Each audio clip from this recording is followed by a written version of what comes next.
گلەی خاوەن چێگە پەلەوەریەکان زۆربەی لە وەزارەتی کوشت و کاڵ بوو، یەک دەیانگۆ لە ئیدارە زۆر باش ینی ئاگادار نین، شارەزانین، دەبێ هەندێک بڕیار لە مەسلحەتی لە بەرژەوەندی چێگە پەلەوەریەکان دەربکەن. فیراز سەدیق بەڕێوەبەری سامانی ئاژە لە وەزارەتی کوشت و کاڵ میوانمانە. کاک فیراز بەخێر بێت. بەشێک لە خاوەن چێگە پەلەوەریەکان باسییان لەوە دەکردیان گوت مریشکی گەلک زۆرمان هەیە، بەشی هەموو هەرێمی کوردستان دەتانین بنێرینە دەرەوەش. ئەمە تا چەند ڕاستە؟ سپاس کاک کامەران. بە تەئکید لە بواری پەلەوەری گۆشت خۆشبەختانە ئێستا لە قۆناغی خۆبژێوینەوە من ئەتوانین بڵین تێپەڕاندووە. ئێستا ئینتاجێکی باشمان هەیە لەو بوارە. ژمارەی پرۆژەکان 1772 پرۆژەیە لە حاڵی ئێستاە. ئەم پرۆژانە بە پێی وزەکانیان، بە پێی تااقاتیان و بە پێی واقع حاڵ ئەتوانن بەرهەمی گۆشتی مریشک بۆ بازارەکانی هەرێمی کوردستان دابین بکەن، خواستی بازار دابین بکەن و زیادەمان هەیە. ئێمە ساڵانە لە هەرێمی زیادەمان بەڵێ زۆر باشە. یعنی هەندێک کاتم کەمە بە پرسیار وڵام بێت. هەندێک لە وەزارەتەکانی حکوومەت هاوڵاتیان کاسبکاران گلەیی دەکەن. زۆر زار من وەکو ڕۆژنامە نووس بە ئەمانەتەوە قسە دەکەم، دەڵێن وەزارەتی کوشت و کاڵ سەرکەوتوو نییە. ئەوە فەرم چێگە پەلەوەریەکان دەڵێ کاکە وەزارەتی کوشت و کاڵ هاوکارمان نین، کۆبنەوەمان لەگەڵ ناکەن، مریشکی بەستوو دێنە هەرێمی کوردستان. قسەی ئێوە چییە؟ لەسەرەوەی کە وەزارەتی کوشت و کاڵ ئاگای لە خاوەن چێگە پەلەوەریەکانیان ئێمە ئەنجومەنی باڵای پیشەسازی پەلەوەرمانەیە لە وەزارەتی کوشت و کاڵ. هەموو مانگجارێک هەندێک جار دوو مانگجارێک کۆبنەوە ئاکەین و هەندێک جاریش وا بووە لە مانگێکە دوو جا سێ جا کۆبنەوە ئەنجام دراوە لەسەر لەگەڵ خاوەنی کێڵگە پەلەوەریەکان لە هەموو مستەوەیات و لە هەموو بازنەکانی پیشەسازی پەلەوەر کە جەنابتان ئاگادارن تەنها حەلقەیەک نییە ئەوەی کە باسیەکەین پەلەوەری گۆشت ناتیجی نهائیە کە چێتە سفرەخوانەکان، بەڵام لەو ناوەندەدا حەلقاتی تر هەیە، پرۆژەی دایکانە، کارگەکانی ئالی.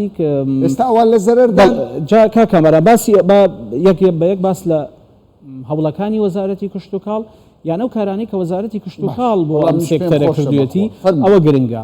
ئەوە خاڵی یەکەمیان کە ئێمە ئاگدارین و پرسوڕایان پێ دەکەین و لە هەموو پارێزگایەک نوێنەریان لەو ئەنجومەنە هەیە. زیاتر بڕۆم لەسەرەوە تەنانەت گرۆپێکی واتسئاپمان هەیە، جەنابی وەزیر ئەندامە لە گروپەکە بەڕێوەبەرە گشتیەکان و خاوەن پرۆژەکانیش ئەندامن. یعنی لە دوای دەوامیش هەر پرسیارەکە بێ گرفتەکە ڕاو مەشوەرەتیان پێ دەڵێن. دووەم چییە؟ تایبەت بۆ بابەتێک کە ساختکردنەوەی بەرهەم لە بازارەکانی هەرێمی کوردستانە بەڕاستی ئەو کێشە و معاناتی کە لە سێکتەری دەواژنا هەیە فرەڕاهەندە و کێشەی با بڵین چەند ساڵەیە و نیە بڵین لە ئاساتێکا بەڵێ دروست بووە. ئەم عملیەی دابەزین و هەستانەوەی نرخ بە شێوەیەکی بەردەوام ڕوئەدا کە ئەمەش بۆ کۆمەڵی هۆکارە گەڕێتەوە. یەکێ لە هۆکارەکان گرانبوونی کەرەستە ئەساسیەکانی پێکاتی ئالیکە لەسەر ئاستی جیهان و بە تەئکید هەرێمی کوردستانیش هەرێمی کوردستانی گرتووەتیان لەسەر هەر ناگرێت. کاکەمەران بۆ ئەم بابەتە لەسەر پێکاتەکانی ئالیک لە بەرنامەیەکی تری شاماژەمان پێدا و حەزەکەین لێرە شەوجیان لە ئێمە بێت بۆ سۆیا بۆ سۆیا بۆ پرێمێکس و بۆ زەیتی ئالیکی ئێمە ئەعفای گوبریگی ماوەرگرتووە. هەنگاوی دووەم لەکەیەکەوە ماوەیەکی زۆرە بۆ 4-5 مانگە بێت. کاریگەری دروست کردووە لەسەر نرخ. کامەران ئەمە هەنگاوە بۆ ئەوەی کە ئێمە نێڵی نرخەکە لەوە زیاتر بەرز ببێتەوە.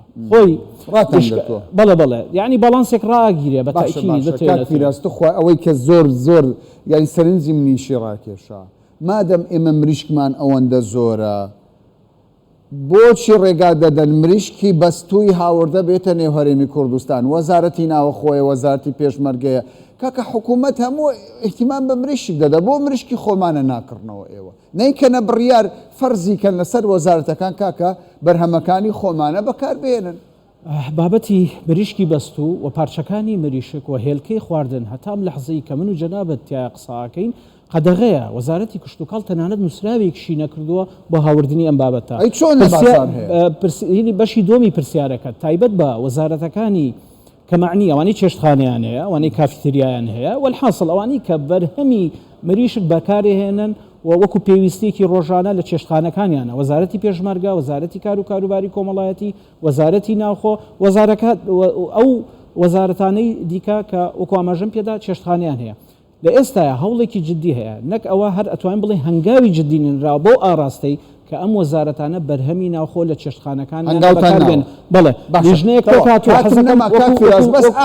وەکو مژدەیەکی لێبێ ئەمە نقطەی زۆر گرنگە.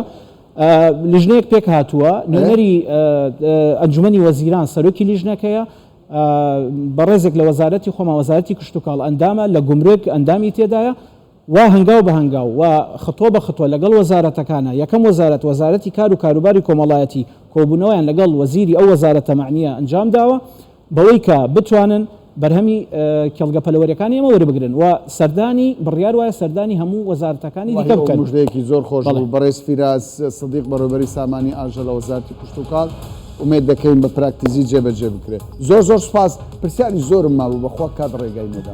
دەستان خۆش ماڵتان ئاوە.